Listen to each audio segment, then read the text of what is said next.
I think students cap అయిపోయింది ఇప్పుడు. Next investment మోడల్లో వెళ్ళి ఏదో చిన్న చితక రాజుగారి పుల్లట్లు ఒక రెస్టారెంట్, అది దాంట్లో కూడా వెళ్ళేవాళ్ళు ఉన్నారు కదా. నాకు కోవిడ్ టైంలోనే I believe in and around Dallas ఒక 1500 రెస్టారెంట్స్ ఓపెన్ అయినాయి. దగ్గర అందరూ తెలుగు వాళ్ళు బేసిక్గా శ్రమించే తత్వం ఉన్నవాళ్ళు కాబట్టి పెట్టుకున్నారు. ఇలాంటి వాళ్ళు వెళ్ళాలంటే ఇప్పుడు రూల్స్ స్ట్రింజెంట్గా ఉన్నాయి కదా, అవకాశం ఉంటుందా? అంటే ఇన్వెస్ట్మెంట్ వీసా తీసుకోవాలనుకుంటున్నా తెలిసి ఎంతో ఫీజు. అది EB-5 అండి, అది ఇన్వెస్ట్మెంట్ వీసా. నాకు తెలిసి ఇప్పుడు అది ఒక 9 కోట్లు ఎంతో పెట్టాలి, ఇన్వెస్ట్ చేయాలి అక్కడ. ఇక్కడ నుంచి పట్టుకెళ్ళి 9 crores అరౌండ్ 9 crores దమ్మిడి వ్యాపారానికి ఆగనికి క్షౌరం అయిపోతుంది. చేయాలి. చేసి అది కాకుండా అప్పుడు గ్రీన్ కార్డ్ ఇచ్చేస్తారు. అది కూడా ఏంటి, అక్కడ మళ్ళీ అక్కడ అమెరికన్స్కి ఏదో 10 మందినో 15 మందినో ఫుల్ టైం జాబ్స్ ఖచ్చితంగా ఇవ్వాలి అమెరికన్స్.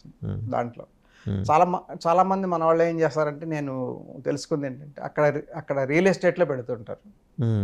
రియల్ ఎస్టేట్ అది కాకుండా ఇప్పుడు మెక్డొనాల్డ్స్ ఉన్నాయి కదా, అలాంటిది ఒక ఫ్రాంచైజ్ తీసుకుంటారు అక్కడ.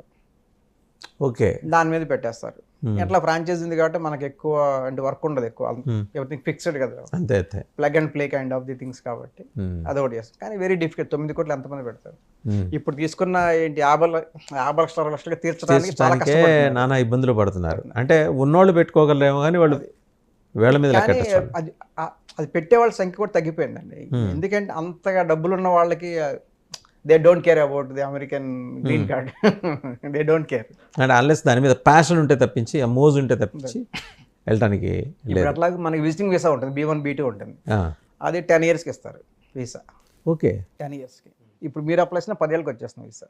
కాదంటే every stay can be not more than 6 months. అదే పిల్లలు తల్లిదండ్రులు వెళ్తుంటారు ఎక్కువగా. ముందరేమో అమ్మ నాన్న వెళ్తారు, అత్తగారు మామగారు వెళ్తుంటారు. దాని తర్వాత వాళ్ళు 6 months ఎక్స్టెండ్ చేసుకోవచ్చు. అంటే 1 year maximum they can stay. Okay, మళ్ళీ వచ్చి 2 నెలల నుండి మళ్ళీ వెళ్ళచ్చు. అవన్నీ అయినప్పుడు ఇంకా ఇవన్నీ ఇప్పుడు EB-5 అంత. అంటే మన సమాజం చాలా ఎక్కువగా ఆలోచన చేసి ఎక్కువగా తప్పులు కనిపెట్టే ప్రయత్నం చేస్తుందా అమెరికా వ్యవస్థలో? అది చెప్పాను కదండి, ఒకసారి ప్యానిక్, ఒకసారి పెయిన్ వచ్చినప్పుడు దాన్ని అదే ఎక్కువ ప్రివేల్ అవుతూ ఉంటుంది. అది అంతకంటే ఏం లేదు. మెయిన్ 2 things అండి. ఒకటి ఇల్లీగల్గా వచ్చిన వాళ్ళు, ఇంకొకటి ఇప్పుడే మీరు పేరెంట్స్ అన్నారు కాబట్టి కొంతమంది ఏం చేస్తారు, విజిటింగ్ మీద వచ్చి అక్కడ స్లిప్ అయిపోతారు. ఇంకా దే విల్ ఓవర్ స్టే అనమాట అక్కడ. అలా కొంతమంది ఉంటారు. అలా ఉండి కొంతమంది ఇంట్లో ఆయాలుగా పనిచేస్తుండటము, లేకపోతే ఇట్లాంటి హోటల్స్లో పనిచేస్తుండటము చేస్తుంటారు. అదొకటి. ఇంకొకటి నేను విన్నది ఏంటంటే, ఇప్పుడు 6 months కోసం వస్తారు. వచ్చి ఖాళీగా ఎందుకంటే ఆవిడేమో ఇంట్లో పిల్లల్ని చూసుకుంటుంది, ఈయనేమో హోటల్లో ఎక్కడికి వెళ్ళి ఆ 6 months, ఎందుకంటే వాళ్ళ చుట్టాలు పక్కాలు ఎవరో ఒకళ్ళు ఉంటారు ఆల్రెడీ హోటల్లో. అంటే పర్టికులర్లీ ఒక 1 or 2 more communities, I don't know them. So వాళ్ళు ఎక్కువ ఉంటారు అక్కడ. ఇది బిజినెస్ ఇండస్ట్రియస్ కమ్యూనిటీ.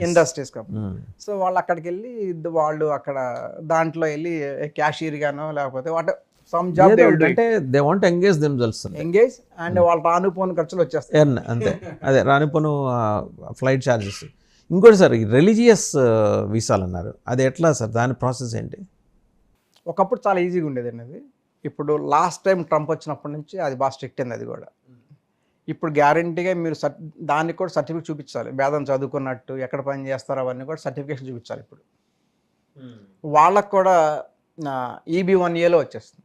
EB-1Aలో అంటే దానికి EB-1A అంటారు అనుకుంటా, దానికి వేరేది ఉంది. బట్ వాళ్ళకి కూడా సో విత్ ఇన్ 1 or 2 yearsలో గ్రీన్ కార్డ్ వచ్చేస్తుంది.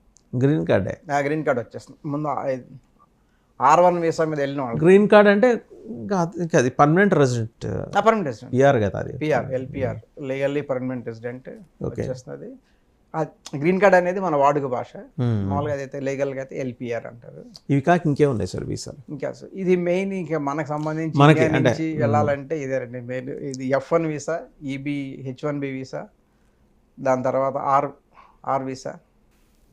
ఆర్ వీసా అంటే రిలీజియస్ వీసా. మీరు ఈలో ఉన్న కేటగిరీలు 3 కూడా చెప్పేసారు. ఇన్వెస్ట్మెంట్ ఒకటి, EB-1, EB-2, EB-3, EB-5. మళ్ళీ EB-1లో ABC ఉంటాయి. మనం ఇప్పుడేంటి మన పిల్లలు EB-1Aకి టార్గెట్ చేయాలి. ఓకే, EB-1 ఎక్స్టర్నబిలిటీకి టార్గెట్ చేయాలి. ఎవరైనా ఫ్రెష్గా వెళ్ళదలుచుకున్న వాళ్ళు ఎప్పటి నుంచే ఏదో సబ్జెక్ట్ దేంట్లో రీసెర్చ్ చేయాలి అనే దాని మీద ఉంటాయి కనుక. ఇప్పుడు ఈ 9 కోట్ల గురించి చెప్పారు కదా ఇన్వెస్ట్మెంట్ వీసా, ట్రంప్ రాకముందు అంత